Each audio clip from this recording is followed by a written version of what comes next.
Nama Helwa Bahmid mendadak mengejutkan publik, membongkar pernikahan siri yang dilakukan diam-diam dengan pendakwa kontroversial, Habib Bahar bin Smith, melalui akun Instagram pribadinya tepat di momen ulang tahun pernikahan yang ke-1.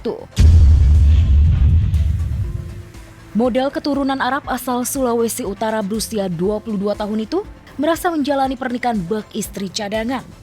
Pernikahan tanpa mahar dan hanya diberikan cincin seberat 2 gram saja, itu membuat Helwa merasa begitu tercampakkan.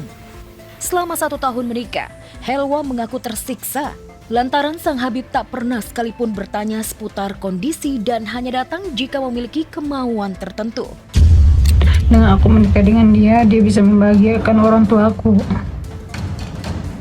Tapi yang aku dapatkan, dia cuma bisa bikin mama aku menangis. Aku pun juga begitu. Mau aku balikan, mau rujuk sama dia atau gimana, percuma aja. Itu udah dia udah nggak bisa nggak bisa bertanggung jawab lagi, nggak bisa berubah. Udah gitu dia nggak pernah pulang-pulang juga kan, sebulan sekali doang kan. Nggak pernah pulang, datang pun seenaknya. Kalinya datang mintanya dilayanin doang. Mintanya dilayanin doang.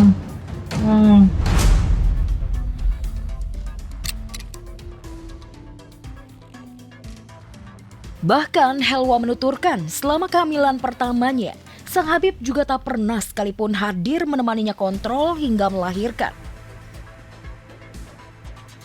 Kak, udah cerai secara agama? Belum. Jangankan agama, buku pun nggak ada. Jangankan agama, buku nikah pun nggak ada. Dia ngomongnya, gue ini istri terakhirnya, ternyata nihil. Dia punya istri lagi di Kalimantan. Katanya lupa ngasih tahu ke aku.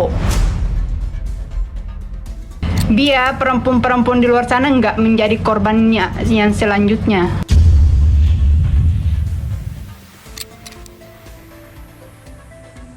Lucunya semua pernyataan dan curhatan Helwa justru berbanding terbalik dengan pengakuan istrinya Syarifah Fadlun. Pria yang disebut-sebut masih mempunyai garis keturunan Nabi Muhammad SAW yang ke-37 melalui jalur Syadinah Hussein itu justru dibela pol-polan oleh Syarifah. Bahkan Syarifah berniat akan memenjarakan Helwa lantaran menyebarkan fitnah. Gak tahu aku. Spill lagi ke istrinya, aduh kita nggak tahu ya. Banyak ya. Saya nggak mau tahu tuh istri-istrinya. Bodoh amat lah sama istri-istrinya.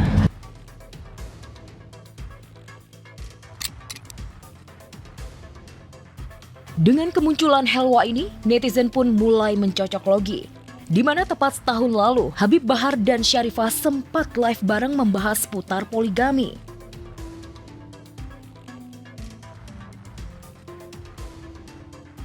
Kakak kalau mau nikah tuh nggak harus izin istri, nggak ada. Depan lu. Ngapain orang bodoh aja nikah depan lu? Ngapain nikah depan lu? Lah, depan lu. Ngapain? Selagi nikah itu tidak dilarang. Setuju. Oh, paling banyak setuju. Habisin satu dunia ini, perempuan satu dunia ini. Setuju. Habisin. Nikah beb, setuju. Cuma sayang bedanya kakak kan nggak nikah, kakak dinikahin. Udah berdiam. Kakak nggak suka. Perempuan yang ngejar-ngejar kakak. Sudah, intinya kabar kawin akang. Perempuan, ya iya tapi kan perempuan yang ngejar kakak. Sudah, Jo. Mereka minta nikah, kakak nikahin. Kemarin kekeh dan keras hati pantang memaafkan DJ Panda dan tetap ingin melanjutkan proses hukum. Tetapi sekarang begitu gagal menikah dengan DJ Bravi, Erika Carlina secara mendadak melunak. Bintang film itu tiba-tiba membuka peluang damai dengan mantan kekasihnya itu.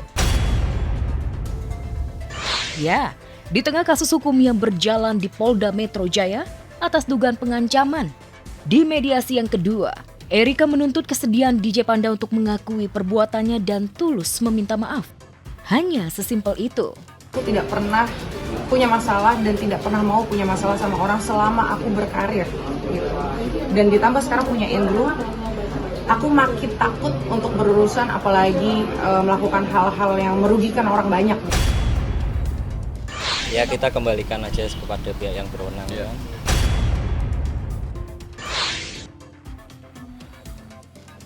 Benarkah pintu damai itu membuka potensi Erika untuk mencabut laporannya? Toh mengingat DJ Panda merupakan ayah dari Andrew, bayi yang dilahirkan Erika. Apalagi Erika juga batal menikah dengan DJ Bravi. Daripada malu dan makin prihatin, mungkin jalan terbaik ialah berbaikan dengan DJ Panda agar dapat merawat Andrew bersama-sama. Banyak yang bilang harusnya tidak melaporkan, mungkin ada yang bilang harusnya tidak ke podcast, atau mungkin ada yang bilang ya semua yang aku jalanin sekarang salah gitu. Cuman menurut aku yang sudah-sudah, aku tinggal melanjutkan. Komunikasi Belum ada. akan berkomunikasi mungkin ke depannya. Ya kalau bisa kan ya semua berakhir baik-baik saja ya. Kita kan nggak mau ada permusuhan apa-apa kan.